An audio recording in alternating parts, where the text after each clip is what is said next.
Today with me is Cesar Palladore and myself, Martin Drager in Canada. Welcome you again to this webinar. Hello, Martin. Thanks for the introduction. Absolutely. Water services is really what, we really want to make sure that these webinars are of value to you.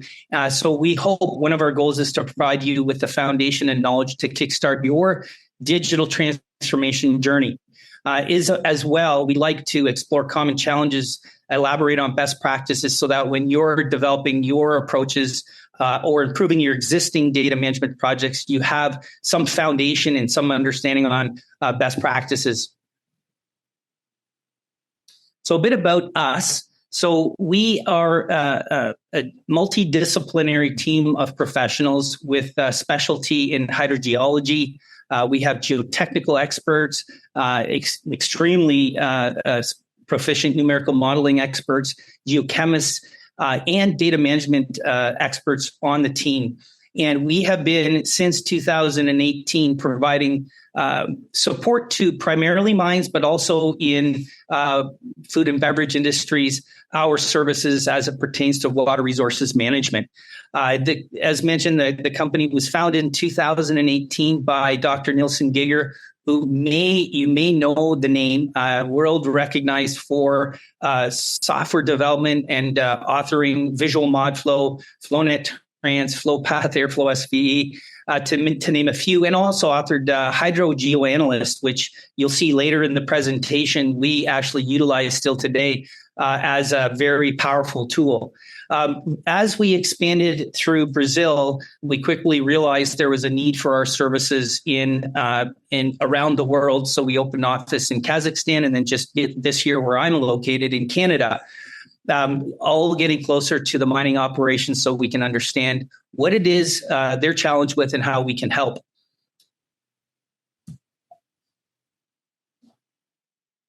Some of our customers have yielded great savings. To name just a few, we've had incredible savings on data management and reporting costs. 40 million for one customer. In terms of producing compliance reports, we've saved up to 97% in terms of time.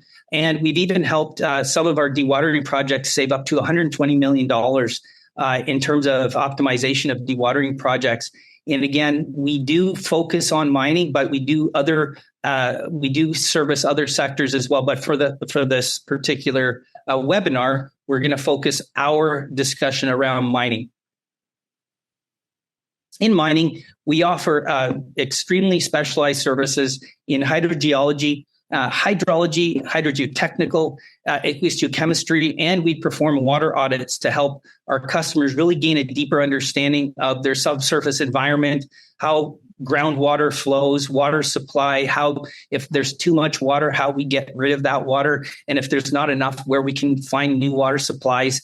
All related to compliance and also considering the goals of our customers with respect to the environmental, social, and governance goals they may have corporately. In terms of data management, we'll move into that and focus in on that for the entire presentation. But let's talk a little bit about some trends we're seeing in the mining industry. And I'm sure that if you're in this world, you already know this. But it's good to really put things into perspective. We have an annual growth rate projected up to 2028 of about 5.3%. We have this demand right now for energy-related minerals, really spawned by the EV market. So lithium, cobalt, copper, to name a few, are in high demand. There's lots of new exploration going on around it. And we have just an incredible market of importing and exporting going on globally. Now, you couple that with the existing wars that are going on in the world that are really impeding the typical flow of hydrocarbon energy sources, and you layer in the new goals around environmental, social, and governance, you now have the demand. Mining industry in general has a high demand now for not only producing ore efficiently, but actually managing data to ensure that they're meeting those ESG goals in a socially and sustainable manner.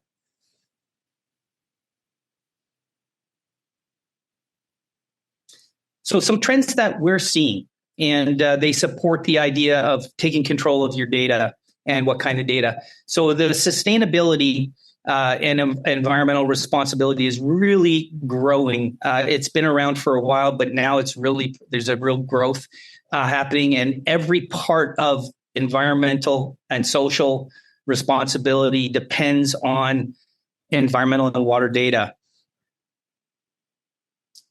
In addition, water resilience planning, we have this thing called global climate change that's upon us. We're in it.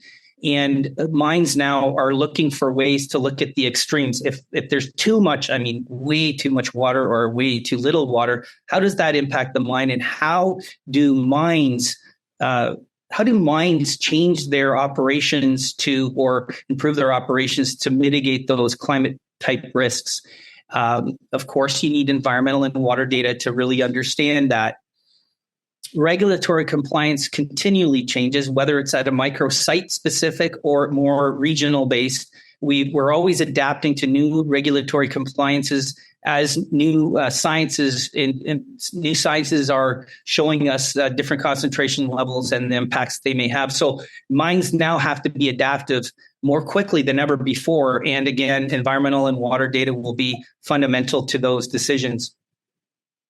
Social and investor pressures are higher than ever, really spawned by the concept of ESG and GSM.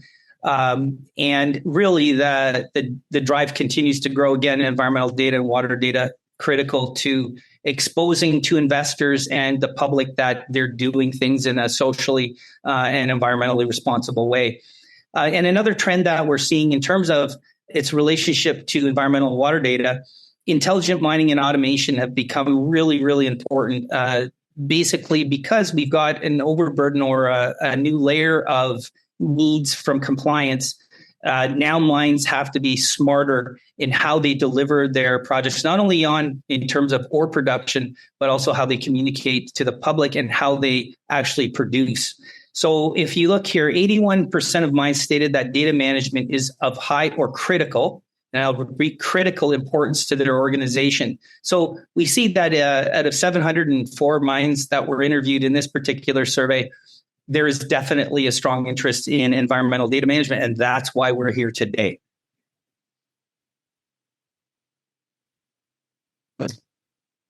One of the big challenges around data management at mines is we have a lot of data, tons and tons of data, but we have it in silos, meaning, for example, if a telemetry group has a core mandate of monitoring pore pressure, they're storing their information in many cases into a database or into some form of data compilation on their individual server. And you may have someone in the environmental side doing a similar type activity, and operationally you have something where they're collecting water information or operational information. And all these data bases are being stored across the site, and they're not connected in any way, yet they share a lot of commonality. So by not being more integrated, it can increase operational costs. Imagine the amount of money being spent, every license of software being managed, and the maintenance and all of the training around that on each different siloed function. The cost goes up tremendously. There's missed opportunity in terms of data analysis. There, like I mentioned earlier, there's going to be data that can be cross-pollinated, that gives more information to make better decisions. There's data inconsistency.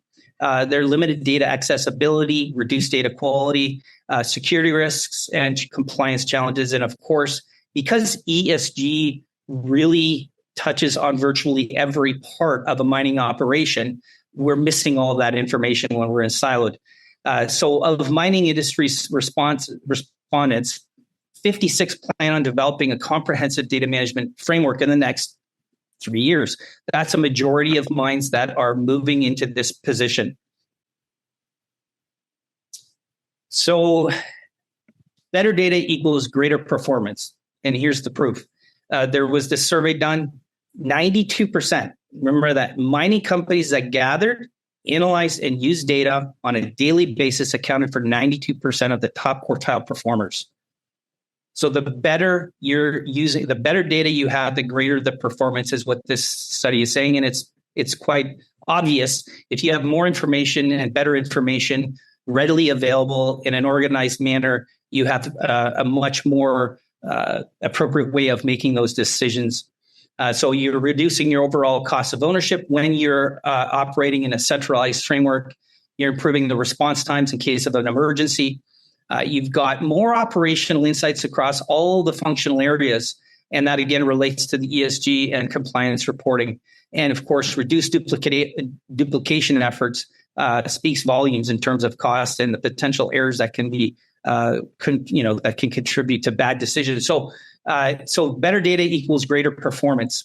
And, there are a number of elements, so much data that mines store, so much disparate data types, so many different uses, so many personnel that have to be familiar with the various types of data. The question then becomes, where to start. And Cesar here is here to help with those answers, and hopefully you'll get some great insights from him in his presentation.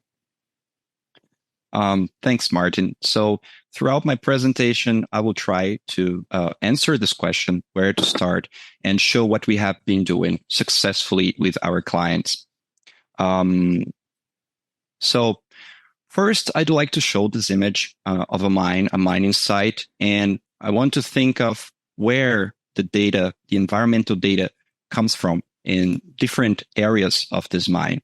So, for example, we can have data coming from environmental impact monitoring or air emissions monitoring for impact prevention on local communities, for instance, or regulatory compliance, dust monitoring campaigns and groundwater quality monitoring or water resources management, soil monitoring, both for quality monitoring or contamination prevention and remediation.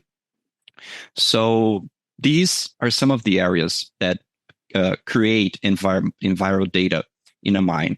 And I want to take a few scenarios in the process of data acquisition and the application of the data produced in these areas. So let's consider this, a field monitoring of groundwater level. What we have here is a field technician that goes to monitor the monitor wells. And he or she uses a physical form. A traditional way to do it is to use a physical form to collect that data, the water level data. And then he or she goes back to the office and digitalizes that data in a computer so they can create reports with that data. And what could go wrong here in terms of managing the data that's involved here? A few examples. You might get the wrong data input in the form, or the data is illegible because everyone will have a different handwriting. The monitor well location might be wrong. It was written in the wrong way in this form. And when digitalizing this form to the computer, you might get typing errors. It might take too long to type all those forms, or some of those forms might even be left behind. You might lose some of them, and you lose the data that you just collected. And this took time and money to get and to process. So what this may cause is the people that are analyzing this data in this report might start to ask, can this data be trusted? Can I really believe that this is what I have in the real world? Because all these things might have happened. What guarantee do I have that these things have been prevented? So a different scenario now, a water monitoring program for aqueous or geochemical eco monitoring in the site. Again, the field technicians go to where they have to collect samples, a water body or a dam, for example, monitoring wells. Samples are collected, they are appropriately prepared and sent to a lab where they will be analyzed, and then the laboratory will produce a report with the analytical results. And again, the same question, what could go wrong here? A few examples in terms of managing the data. the sampling does not follow the method prescribed, either because it was a mistake or because the technician wasn't aware of the right method to use. Not enough samples were collected, or the physical chain of custody is not digitalized. It remains in the folder somewhere, and people down the line don't have access to it to compare what was asked to be analyzed and was actually analyzed. The sample holding time is not followed by the laboratory for some reason, so you should be aware of that. You might get the wrong data input from the field forms or the chain of custody that will be propagated by the laboratory because they don't know that it was a mistake, that some information is wrong in the form, so that will be propagated to the reports. And then the reporting phase, you might get parameter names from the laboratory that differ from the standard used by the company in reports, or you might have a result in a unit, but it hasn't been converted with the proper conversion to be represented in that way. And you might get the report, look at it and say, okay, some results seem odd. They are, too high or too low, or I don't believe them. But how can you check if they're correct if you haven't managed your data from the collection phase to the analytical phase? How can you know that something might be wrong with your data, or that the data can be trusted if you're not managing it properly? And the last example, producing a sustainability report for stakeholders. So a manager might request those silos that Marge mentioned earlier. So the water resources team, the air emissions team, the ecological monitoring team, they all have their monitoring programs. They have their equipment, their personnel, and they might have the data stored in different formats. They might even use different databases and data systems. Some of them might not even use a database, might use just field forms and Excel spreadsheets that I know is still a reality in many cases. So you might have these issues. Each team might have those different limitations, or it might take a lot of time to consolidate the data and produce the analysis that you need in the report, and you might have duplicate work. All these teams might be working separately, doing the same job, like processing data, digitalizing it, performing quality checks on the data, and that could be unified in a central system. And this is to support that environmental data is complex. And why is it so? So first, it has a strong technical aspect to it, which means that, for example, the acquisition may require trained personnel for water sampling and monitoring wells, soil sampling. Those are very specific situations of data collection, and it requires someone with the proper training. The equipment for automated data can fail because in the field conditions, the conditions might be extreme due to weather or to work around it. So those equipment are susceptible to failing. And the path to get the data is long in some scenarios. As we have seen, if we're collecting a sample, we have to collect it in the appropriate way. We have to prepare it, send to the laboratory, analyze it, and then wait for the report. And all these steps, all these factors increase the risk of error. So during the process, you might get error being introduced in the data. That's why it needs to be managed carefully. And also what makes it more complex is that the audience and application for the data is wide. It's very broad. So it is generally used by various groups with contrasting needs for the data. You might have the water resources team using that data to assess water usage and prevent water shortages in the future, or the sustainability team might be using it in a different way and might require the data in a different way. It might be used to comply with regulatory agencies, and that requires a different treatment, and the acquisition might be different as well. And these groups, as I've mentioned, they can work separately, and duplicate work may happen, increasing cost and time in data management because they're working separately on the same thing. And so in the end, it can be challenging to comply with the requirements from so many interested parts. So it makes it complex. So since it is complex, how to properly do Enviro data management in mind? What's our approach, the approach that WST has been following to implement data management in our clients with great success. What we suggest and what we do is we first understand the scenario of the data that you have. Then we implement an environmental data management system to unify and centralize that Enviro data. After we select tools to help collect, import, and validate data, because that's very, as we've seen, it's very important. And then we work on visualizations and data analysis that are needed to make it faster and more efficient and reliable, a more reliable way to analyze your data and quicker. So then you can get your digital transformation. So taking a look at the first step, the questions that we ask when we want to understand the data, for example, where is the data stored? What is your situation in this area of the mine? Are you still using Excel spreadsheets? Are you using PDF files, images, Word documents, some output from other software that you're using? In what format is it? Is it in CSV? Is it in text, images, etc.? Are there numbers and measurement units from different regions that you might need to consider?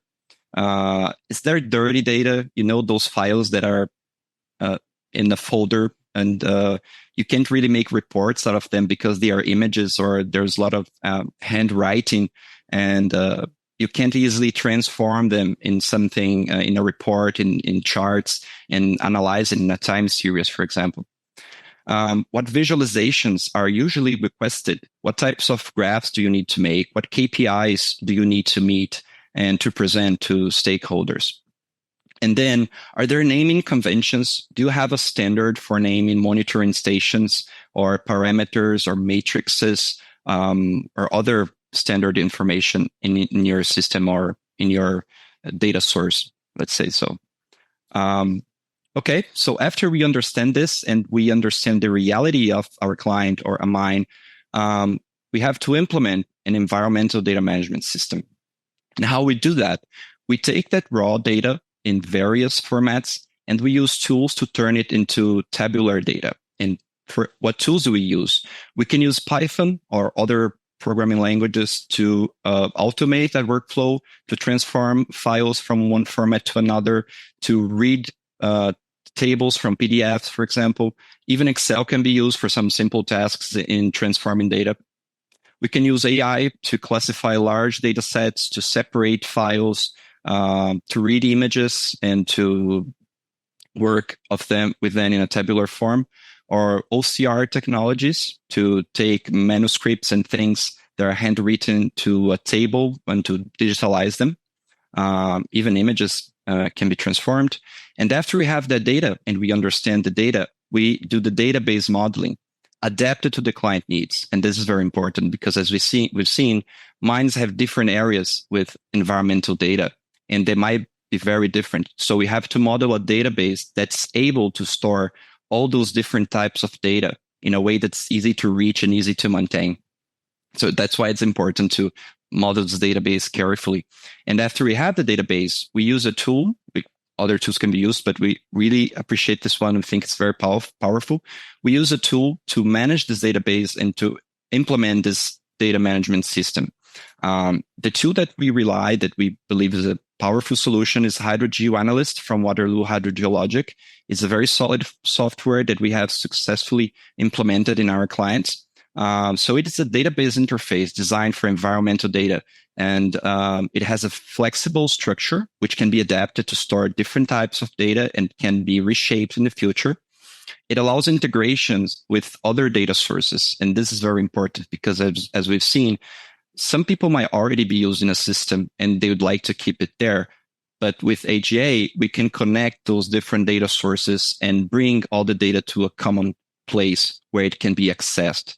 And very important too is that it comes with tools for data import, validation, and especially visualization and reporting of environmental data. I'll show some examples later, but with AGA, we can make cross-sections, borehole logs, maps, 3D views, which are things very specific to environmental data that not all tools are able to provide. And additionally, along with the the data management system, we have to change the culture a little bit. So we need to define and set naming conventions for parameters, monitoring stations, soil types, matrices, analytical methods, and people have to be aware of that. It has to be clear to everyone that will be managing the data. We need to create access roles in the database to increase security. We need to set who has the permission to read data, who can actually insert new data in the system, who can change that, who will configure those permissions. Determine a SaaS or PaaS environment. So if you want to keep the database with you in your environment, that's possible. Create standard data input formats for electronic delivery of data. So you set this standard way the laboratories or other sources will be sending data to your system. And then create protocols like monitoring plans, data acquisition protocols, quality control criteria, and make sure everyone knows about them. This is very important because when we implement the system, we want people to understand how it works, to follow the rules for it, and to keep using it in the future. So everything has to be transparent and people must adhere to this workflow. And next, we select tools to import and validate data. And what that means, we can use programming languages that can be used to create data pipelines. So you can create a pipeline to transform data and to connect it from different data sources, to automate data import, for example, data validation, to check for quality criteria in your data. We can develop custom integrations to bring data from external sources to HA, like data from the real-time monitoring equipment or analytical data from a laboratory. We can integrate those parts. We can use mobile application for data collection, which I'll be giving an example soon. And develop web portals, web solutions for data exchange if that's needed to access data and to import data to the system. And as an example of this, for data collection, we have an app that WST has developed because we wanted something integrated with HA when we provide it to clients. So we understood their needs and we've seen that it was necessary to create our own solution. And that solution is WST Filter, which is an easy-to-use app for field data collection. It uses HA standard templates to create the forms with rules for data validation when you're collecting your data, and it is integrated to HA. So data can be collected and imported to the source project. It reduces time in digitalizing physical forms and the risk of typing errors, and it enforces following a standard for naming conventions when you are collecting data. And it's available for iOS and Android, so most users will be able to use it. And we should be looking for things like this when we're implementing the environmental data management system. And then we go to the visualizations and data analysis. So here we want to make data analysis more efficient and quicker so you can make decisions faster. And what we recommend is that you should look for tools that allow a data connection to a database, to a relational database, for instance, such as HA, SQL Server, because now you have this system in place, so you have to connect those tools to that system and not keep connecting it to different data sources, external sources that are not being managed in this system. This tool has to allow the analysis of both spatial and temporal data, because those are strong characteristics of environmental data. When you're talking about environmental data, we usually have this type of data, spatial, that we have to present in maps, and temporal data with variables that are correlated in time. And also build visuals that are specific to environmental data. So environmental data requires visuals like potentiometric maps, borehole logs, cross-sections, Piper diagram charts, and thematic maps. So you have to select tools that allow that. And here are some examples of the tools that are out there in the market and that we have been using successfully. And one of those tools is Power BI, which allows for the creation of dynamic and online dashboards that can be shared with a large audience. And it's a very powerful tool. It's been in the market for a while. It's the most used business intelligence tool nowadays. And well, we have some examples of the reports here. These reports are from clients, but we made them anonymous. We removed the logos and we masked the data. And we have public links to them, so we can send the links later so you can access them and play with them. But for now, I'd like to show as an example this environmental sustainability report here. So here in this report, we used the power of HA in bringing all those different data to a single data system. And we created this report with different analysis for each area. So we have the atmospheric monitoring dashboard, fluviometric monitoring, hydrogeological monitoring, weather, water quality, soil quality. So they are all in the same place, and the stakeholders may access the data from here.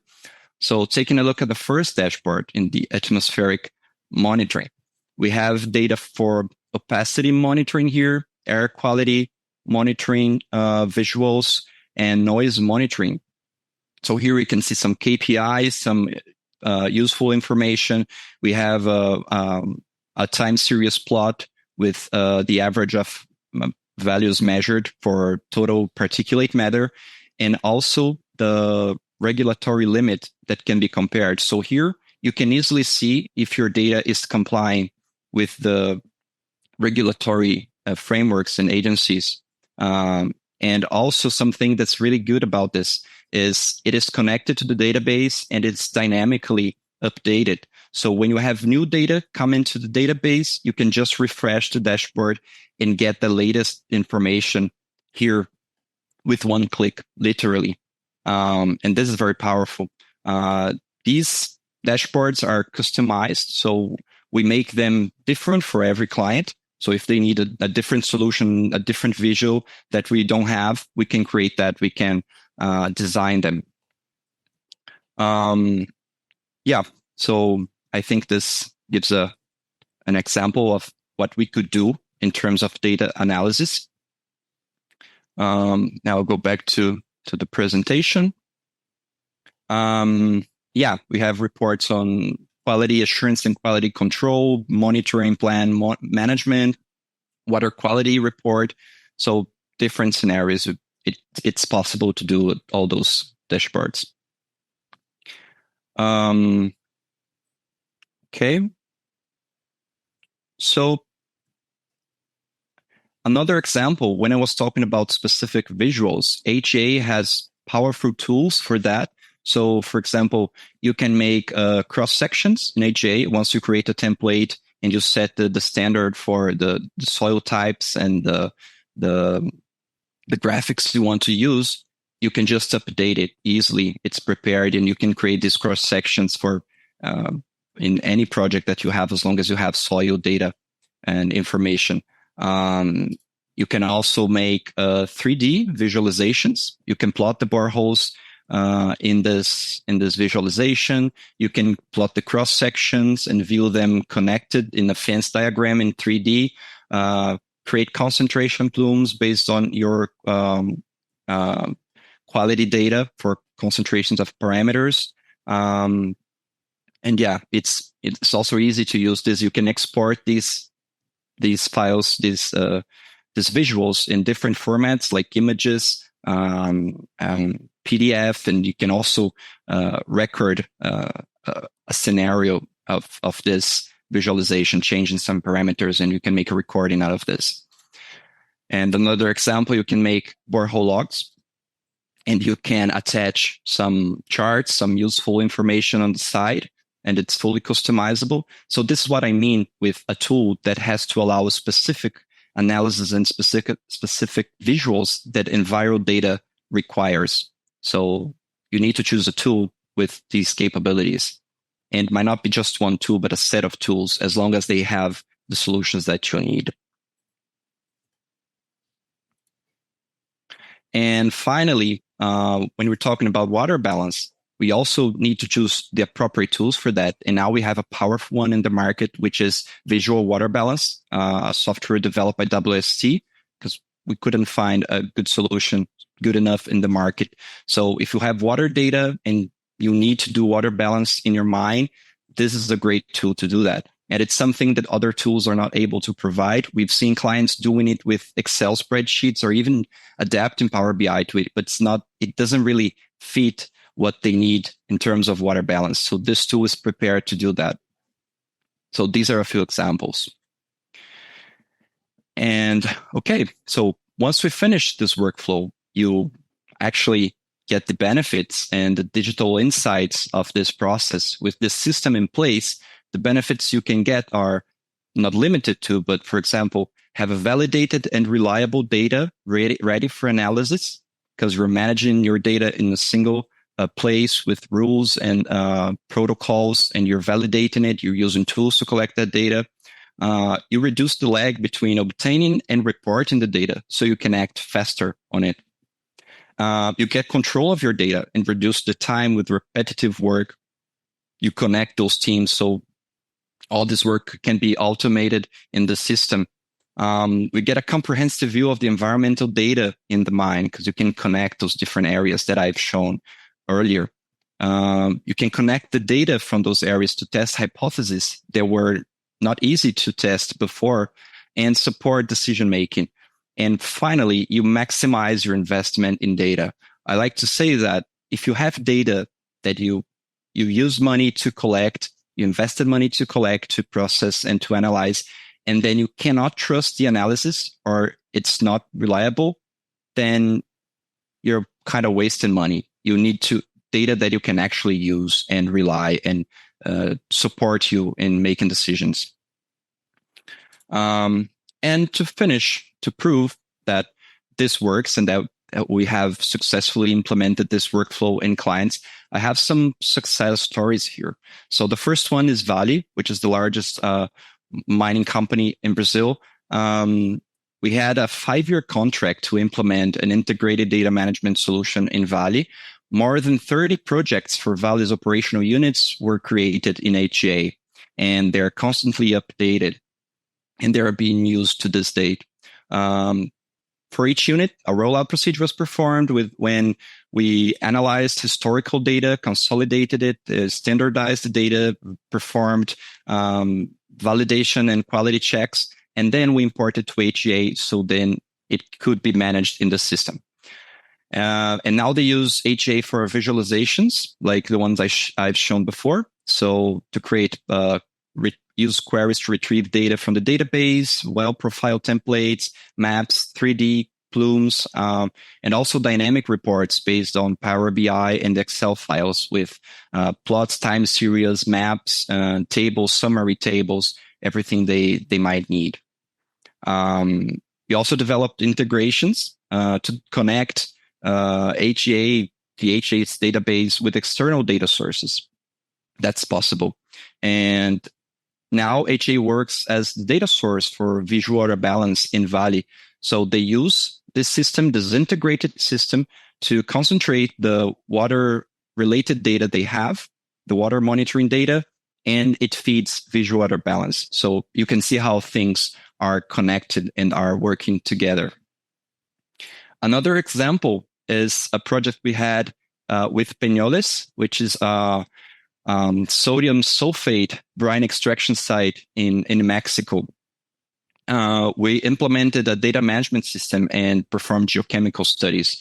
The operations there involve pumping of brine, precipitation in chemical plant, and then the reinjection of spent brine back in the aquifer. They had 40 years of monitoring data, like mineralogical, hydrogeological, and hydrochemical data to manage. So that's a lot of data. And we implemented a data management system with HGA to support the studies on estimative sodium sulfate liquid and solid reserves and how they change with time. So we had a group working together here, the data management team and the hydrogeochemical team, to prepare the database, the system, and then to use it to support those studies. And we also created a graphical interface, a tool to couple FeeFlow with FreakC using PyCam to simulate scenarios and view the results in a dashboard that's connected to the observed data. So you can use that tool to change those scenarios, to simulate them, and you don't even need to open FeeFlow and don't even need to know how to model, just how to use the tool. It has the shortcuts and the tools available for you to test those new scenarios and visualize the result of that tested scenario in a dashboard. And this is something that we haven't seen before, a tool like this. Here's an example of the dashboard we prepared for them with the simulation data. They could be testing and updating the dashboard afterwards.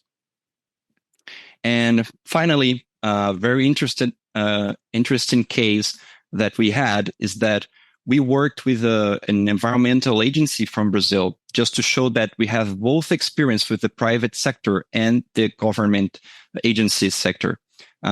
So with IEMA, which is the regulatory agency responsible for the environmental permitting in the state of Espírito Santo in Brazil, and they are primarily working with mining companies, creating the permitting for those companies. There we developed a web portal. They needed a solution, a system that could allow them to create environmental permits and receive monitoring data from companies. And most of the work was manual before. So when they would create a permit, they would say to a company, to a mine, okay, I want you to monitor the soil and the water quality monthly so I can be sure that you're not contaminating it or that you're following the rules.